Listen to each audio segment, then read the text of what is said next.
We do have some programs that are working. As a matter of fact, I think that overall the 1985 Farm Bill has expanded our access to foreign markets that we were losing to foreign competitors. We've gotten back into the export business in agriculture, and it's paying off not only for farmers but for many other businesses that are related to agriculture. There are a lot of jobs in our state dependent upon the economic well-being of agriculture. And production agriculture in particular is dependent upon a sensitive and workable farm program. So we hope that we can improve the response of the federal government to our farmers' needs, and we're going to try to do that through getting suggestions from those who are directly affected and by otherwise involving experts and people who can tell us how we can better design these programs to do a better job. Okay, thank you. Our next guest on the program is Inez Hooper with WXVT TV in Greenville. Good morning, Senator. I'm glad you were touching off the farm program. I've had several calls from farmers in the area who always want to know your number, how they can talk to you, or some of the other congressmen. And the problem that they always talk about is all of the legislation that's been passed for farmers and capital farm here, they're having a problem getting the red tape and getting the benefits that they need. Is it some advice or some word you can give them on how they can get through this, what they need to do? I'm having a little difficulty hearing your question. There's sort of a vacant space but choppiness in the communication. If you could repeat the crucial part of the question, let me try to respond to it. Okay. As I was saying, I'd heard from a lot of farmers who need a little help here as far as they know what legislature has been passed to help them in farming, but they seem to be having a problem getting through the red tape here and asking for advice or whatever you can give them on this, if I can pass it on to them. Well, I don't know what red tape you are referring to, but there are, of course, obvious layers of federal bureaus and agencies that are designed to put those people at the local level who can really review farm plans, can make recommendations on qualifications and eligibility for farm program payments. And there are elected members of the local community who actually pass on many of these matters. If there is too much red tape, and I'm not going to say that there's not, we do need to address that issue. And maybe the best way is to start at home with the local offices that administer the programs. We've gotten so many different regulations that apply to agriculture today that it makes it very difficult for the average farmer to understand it all. It is so complex.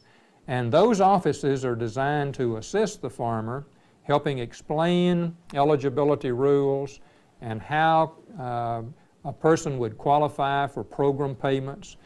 As in the recent drought disaster relief effort, we passed a bill up here that calls for the payment of about $4 billion in benefits to victims of the drought around the country. And if that program isn't working, we need to find out why, because it was the intention of the Congress that those funds be made available to people who were hurt in the drought. And if red tape is bogging down that process, I hope farmers will write to me and tell me exactly what their personal experience is so we can get in touch with the Secretary of Agriculture and see that something's done about it. Let me now go to Brad Kesey in Biloxi. Brad? Good morning, Senator. Good talking with you. My question pertains to Walter Nixon. The federal judge was in Washington yesterday for his impeachment trial. It's been 3 years since his conviction. I'm wondering why it's taking so long for the Senate Judiciary Committee to reach a decision on this case. Well, this is a situation that is now proceeding again in the hearing phase in the House of Representatives. I really don't understand why it's taken the House so long to look at the facts. They've had public hearings. I know there was some delay because they were waiting to see the outcome of an appeal that he had filed to an appellate court trying to reverse the conviction and have it set aside or get a new trial maybe. And I think the delay was really caused by the House of Representatives not wanting to proceed if he were going to get a new trial or if his conviction would be reversed. Now that that's been settled, the House is proceeding to review the petition for impeachment and to try to determine whether or not to recommend impeachment, which would then result in a trial in the Senate. Okay. I have a second question, and it pertains to education here on the coast. Budget deficits are rampant, both elementary and secondary education. President Bush said earlier in January he wants to place more emphasis on education. I'm wondering if we'll see Mississippi, Mississippi will see some of that emphasis. Well, I think definitely that George Bush was serious when he said he wanted to be the education president. And there are many of us who want to help him in that way. I'm on the education subcommittee, and we're going to work hard to see that his proposals are enacted by the Congress and that the funds are made available to help support his initiatives. I think we are going to get the benefit of the programs in Mississippi. We're already, for instance, having schools participate in something called the Star Schools program, whereby satellite and telecommunication we're making available classroom instruction that wouldn't otherwise be available to many of our schools. This is an important new innovative use of telecommunication technology, and I think that's going to be expanded in this administration. I'm hoping that our committee will ensure that it is funded again next year and that we have more participation. By fall, we should have 112 schools in our state taking part in this new program. That's just one example, and there are others. We'll have scholarship programs for national science scholars. There will be merit schools awards for those schools that are doing an excellent job for their students and bringing up performance scores. The idea of this administration is to reward excellence and to provide incentives for good performance in the classroom for students, for teachers, and for school managers. I think it's a good program, and I'm enthusiastically supporting the President on this. Does that mean more federal money for just basic education? I think what you're going to see is funds targeted for purposes of encouraging excellence. The funding of education programs is still going to, by and large, be a local and state responsibility. It always has been through every administration, whether it's a Republican or a Democrat in the White House. But we are going to see special needs funding for disadvantaged children. We see a large number of dollars coming into Mississippi, for example, targeted to try to upgrade access to education for those who are disadvantaged. That's going to continue in this administration. As a matter of fact, a request for increased funding for that Chapter 1 program has been made by the Bush administration. We have about a minute left, and I think I'll go back to Terry Smith and Inez Hooper, who just asked one question each. Terry, do you have another question in Tupelo? Well, Senator, the only other thing, and I'm not so sure if you're that aware of it, we have been given a permit by the Corps of Engineers in Washington to be able to pump water from the Tombigbee River. As you probably do know, we are rapidly running out of water in this area, the groundwater, so we're going to surface water. We just learned that although the Corps has issued this pumping permit, they are still reviewing the process because it's the first time anybody has even applied for such a thing, and they're not sure what the after effects will be on aquatic life, on the water on the Tenn-Tom, and that sort of thing. What kind of advice or encouragement do you have for the city that's looking for water and yet has nowhere to turn if we even get turned down here?